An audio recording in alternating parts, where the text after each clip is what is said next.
release that kind of that anxiety, hoping that people are going to, connect with it and like it and things like that. But at the end of the day, it's just trying to keep things in perspective and yeah, just hope that people enjoy it. And how about you, Natasha? In terms of that, is the butterflies, the excitement, is the in terms of getting out to see it in person with all the movie goers? I know you've probably been to the premiere already, but to get to see it with your own family and loved ones, it must be sort of nerves tingling, as I say. Yeah, absolutely. I think it's more excitement really than anything. It's first of all, I just want to apologize for my voice. I'm just getting over a cough right now, so I do not sound like this in the movie. But yeah, it's been amazing. It's the whole thing has been such a wonderful experience, and a bit new for me as well because I've done a lot more theatre work in the past. So really nice to kind of dip my toe into film a little bit. And my role in the film is actually the only other voice role like Kevin Spacey's role in it. So it all takes place on a phone call, basically. So for me, a little bit less nerve-wracking perhaps than for the actors in the film who are appearing. But nevertheless, a wonderful, wonderful experience, and really looking forward to seeing the reactions of the film and hoping that everybody loves it as much as I loved it when I first got to see it. So. And I suppose, Gene, if I can come to you first in terms of your vision, your sort of concept for this movie, in terms of the ideas sprinkling around in the head. And we all know producers, directors, they're creative people. They're also always buzzing with sort of an ideas. Were you a sort of a Knight Rider fan growing up, a sort of David Hasselhoff sort of wannabe? Did you like these big, fancy, flashy cars? The idea that a car could talk back to you? Where did this sort of idea come to about to maybe turn it into, say, a little more devious? We all know Knight Rider, KIT to be this friend-loving car that helps out, but dare I say, in terms of this is more sinister. It's almost like we got what would I say in terms of its alter ego? It's almost like we have a dark side in terms of this, that this is more Kirk Douglas rather than David Hasselhoff. Yeah, I mean, yes, I was a Knight Rider fan, although I don't think that ever kind of came into it because this is very different. It's not the car. The car has no personality. It is very much someone at the other end of a phone who's managed to hack the car. And really, the story came out of necessity. It's not, something that was buzzing around that I kind of thought much about doing. We were working on another project last September. And it really just, we knew that we were going to have this gap to fill because our lead actress in that other project was cast in Bridgerton.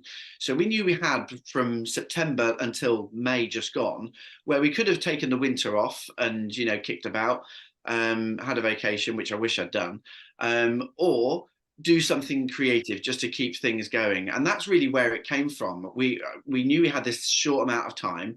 So I said to my production team, okay, give me a few days, I'll see what I can think of. And so went away and just thought of different ideas of something that we could do in a relatively short period of time with a reasonable budget of what we could expect to raise in a few months. Now, it's kind of easy to raise any amount of money if you've got enough time to do it. But when you know you've only got a few months to be able to raise a budget and get the thing shot and completed, then it gets difficult. So it was trying to think of something that would work as a story that we could keep confined to a small location with a smallish cast.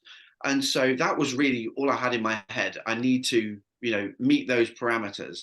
And that's really where this came from. And the idea was that I saw that Teslas have this feature on the app that comes with the car, that it's got like a smart summon feature, whereas if you press and hold the button, your car will, from wherever it's parked, like if you're parked in like a multi-story car park, it will drive to you as long as you hold this button. It finds your location, finds the safest route to get to literally you. So it saves you having to go and get your car. And that for me was both amazing because it made me think of Batman and the Batmobile, the way that in the film he summons it and it literally stops right in front of him.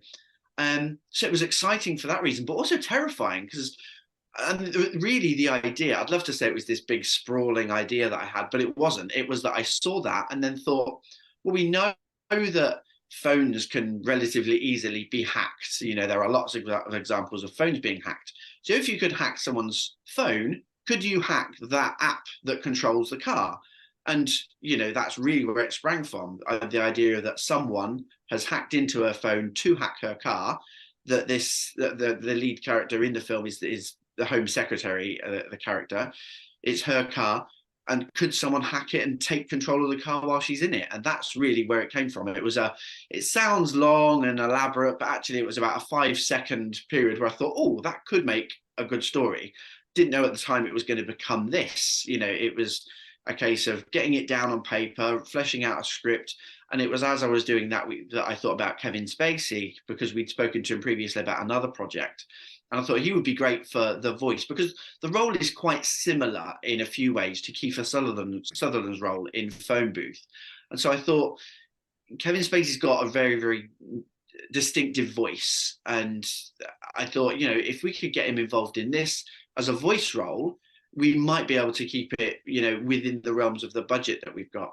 So that really was where it came from. So sent it to Kevin's team, hoping that they'd read it, but kind of not really expecting him to say yes. And then he said, yeah, I want to do it. Let's have a meeting. And really that's, the rest is kind of history from there, in that it was a few weeks later, we recorded his dialogue. 3 weeks later, we shot the film, a few months of post-production, and then here we are. So it's been a bit of a roller coaster, really. And Natasha, coming to you, how did this opportunity land on your doorstep? Was Kevin already attached to the project? Had he already done his piece before you came on board? And what were you sort of reassurances that were you sort of looking for, or was it an open audition? Had you to sort of fight for your role? Not quite. I did actually come on board before Kevin's involvement, but there were sort of rumors. I knew that Gene was kind of in talks with Kevin at the time, and you know, but nothing had been sort of confirmed yet. And basically, yeah, it's a funny story because Gene and I, we were friends on Facebook. I can't remember how exactly or when we became friends on Facebook, but through sort of acquaintances, you know, as you do often in the film and the theatre industry, and you make contacts online, you don't always know everybody. But anyway, we'd sort of got chatting at various points during the, you know, we were kind of in the after throes of the pandemic, and we were talking about how difficult the industry was. And, you know, I was talking about how, you know, I'd kind of been through a really dry patch with work, and things had been tricky. And then, you know, Gene kind of brought up that he was working on this new project, and you know, there might be room for some involvement. So that's kind of how that came about. And then you know, thought that I might be right for this role. So just said, you know, if you want to record an audition, I'll send you the sides. And yeah, and that's how it sort of came about. So I did that, and then told me I'd got the job. So yeah. And in terms of a voice acting sort of gig being attached to a movie, we know so many actors specialize in voiceover roles. And obviously, you come from an actress, a sort of theatre background. You're used to so many people seeing you on stage performing in front of live audience, having that buzz off the crowd, being able to work alongside fellow colleagues to get that sort of creative. When you're in a booth, when you're doing voice over work, it's very much different. There's a different expertise to it in terms of syncing and remembering lines and against sequences. You don't have anyone to really play off you as such. I've spoken to a good lot of voice actors. It's a different sort of gig or sort of genre. Was that an adaptation for you, or had you done voiceover work before? I had done a bit of voiceover work before, not a lot though. But no, it wasn't too bad. I mean, we already had the bulk of the movie shot at that point. So I was working off Lauren's voice, because obviously we're in a phone call situation. Well, not obviously, I mean, you don't know, but but you'll find out. And yeah, so we're in a phone call situation, and so I had Lauren, reading her lines off the screen when I recorded my part as well. So it wasn't totally like nothing to work off, but yeah, it is a bit of a different experience. But I think it's, as an actor, it's important to kind of embrace everything that comes your way, and be able to adapt accordingly, for whatever role you're playing. And I love having new experiences and doing things that are a little bit different as well. So no, I really enjoyed it. It was different, but still really fun. So. And I suppose I am. Yeah, continue. Yeah. I just want to say, I think Natasha did a great job, because it's really difficult for an actor to be able to come in, and voice work usually gets done in post-production at the end. So a lot of the filming has already happened, and you've kind of got to shoehorn your character in, which is never easy. And it was kind of made more difficult on this one by the fact that we had a stand-in on set doing the voice, all of the voices actually. And so what that means is, for an actor to come in and try and slot into those gaps, that's not an easy task for any actor to do, no matter how many times they've done it. It never really gets any easier. And I thought Natasha did a fantastic job of coming in and doing that, because a lot of it's kind of dictated for you, and it does tie your hands as an actor, as to what you can do and the freedom that you've got. So to be able to come in and do that and still make it a believable performance, that's a talent, and that's that's one of the reasons why I cast Natasha, because she's got that talent. She knows how to perform. She's wonderful at it, and I was really pleased that what she was able to do with that role, and make it.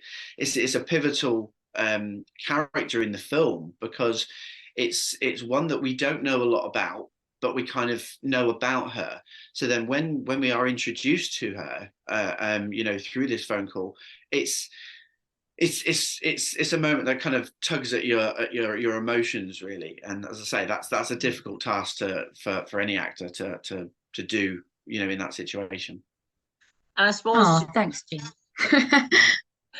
I suppose, guys, one of the most principal concepts, and I suppose for you casting as a director, was to try and find the right chemistry between the child and the car, and obviously by Lauren Metcalf's character Stella Simons, because they spend the majority of the movie together, going through the most pivotal sort of scenes as well. So to have that sort of chemistry between them and sort of feel that sort of connection is important. So how we know Lauren's or her accomplishments as an actress, but how important was it to find a really good young child star to go with her as well, that you could almost feel the sort of connection? Did that take them much longer to actually find that?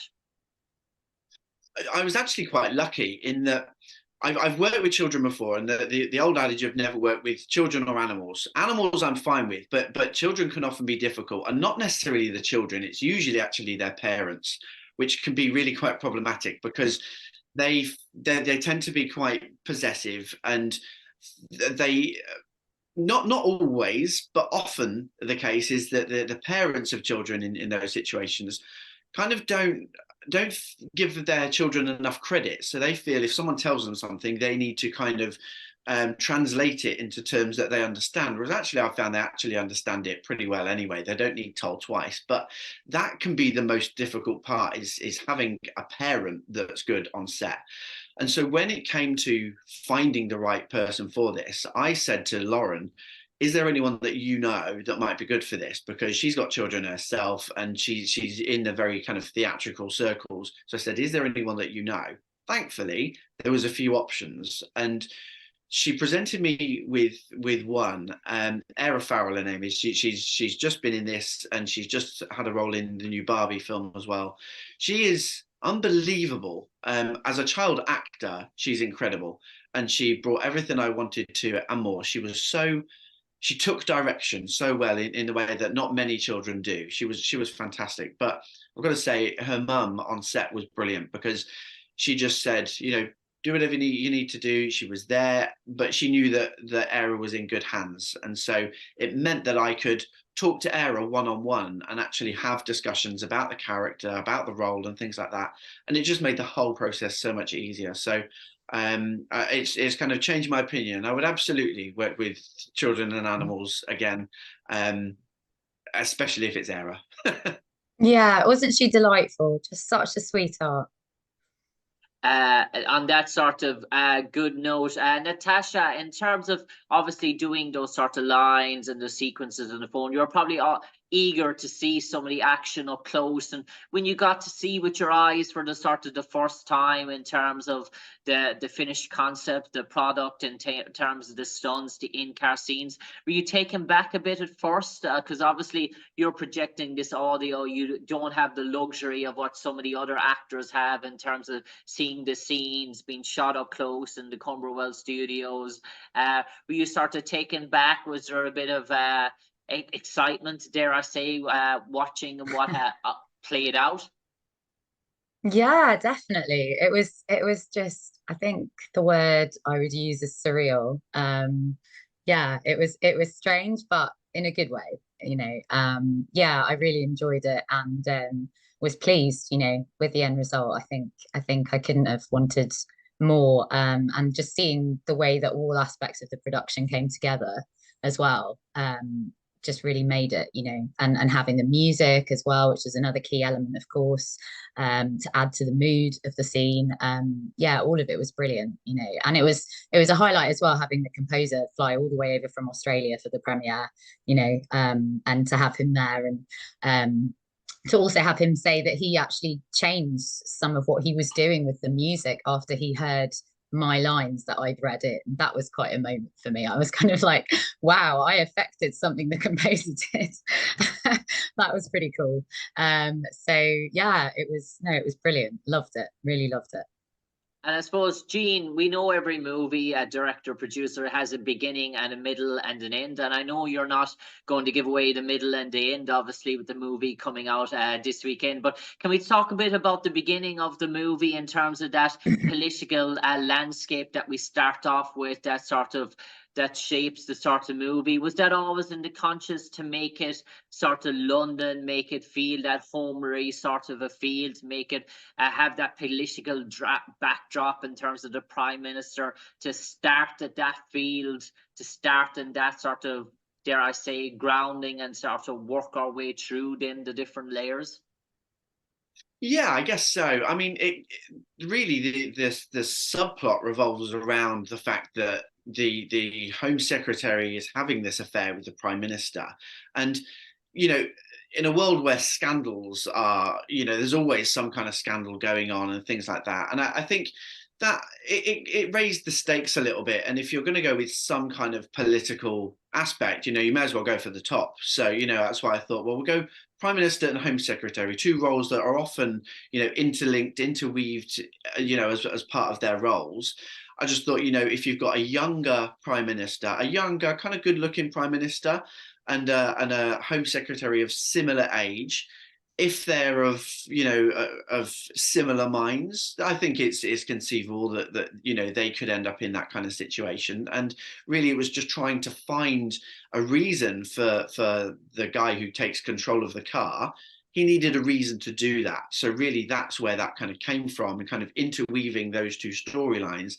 In that, he's got this vendetta really against these two people for having an affair, and the fallout and how that affected other people around them, because they kind of, like a lot of people in situations where they might be having an affair or something like that, they tend not to think about the other people who it's going to affect. And this guy, got caught up in what they were doing, and that's why he's got this problem. So it's really where it kind of all stems from. So it was just creating that conflict in the story and characters to be able to give us a kind of leaping off point. I suppose one more quick question for you, Gene. In terms of, we got to talk about the stunts now, in terms of the production of the movie, filmed in Cumberwell Studios. And I suppose camera and lighting is so important when we're filming car scenes, that we get to see, let's say, dare I say, Laura Metcalf, but the two other stars probably of those scenes are the car itself and the person that's sort of driving the sort of car that we don't get to see, dare I say, with our naked eye. But in terms of those sort of car scenes, how long did it take to sort of shoot those? Was that a good full week or 2 weeks, getting all the different angles of maybe and the lines within the car? And I suppose you wouldn't want to be claustrophobic, I say, as an actress, or especially Lauren, to the amount of time she spends hunched up in that sort of car as well. And dare I say, listening to the voice of Kevin Spacey coming in over and over and over again. Yeah, I mean, when you first get the car in the studio, it still kind of seems quite spacious. It just feels like a car in a very big, kind of building that could pass for a garage, apart from the fact that it's green screen everywhere. But it's when you get all of the camera, lighting, and crew in, where they're kind of surrounding the car like a cocoon, then it can be a bit claustrophobic. I'd get in the car to give Lauren some direction and realize that she can't actually see any further than just outside the windows, because there's something or someone there. You're literally, surrounded. I suppose in some ways that could feel like a safety blanket, because it's all people that you want and need around you. But at other times, I could see how that could feel claustrophobic. And we managed to shoot all of the studio stuff in over 6 days at Camberwell Studios. And that's a very, very short turnaround. They were long days. And what we did is we treated basically the whole thing like theatre, in that normally when you shoot a film, you're shooting short parts of scenes. Whereas because the whole film takes place in pretty much real time, it doesn't give you any chance to cut away or to cut to another scene or things like that. We're in the car the whole time with her. It's almost like the audience is the passenger, if you like. So what we had to do was big, long sections. So normally your scenes are 2 or 3 minutes max. We were doing 20-minute takes, things like that, and doing it from alternate angles. So if there was any issues in the performance, we knew we could cut to one of the angles to kind of get around it. But they were really, really long takes. I say, to try and remember 20 minutes of dialogue is really difficult for any actor. And Lauren did a great job with that. And she was helped obviously by having the stand-in on set to do the voices.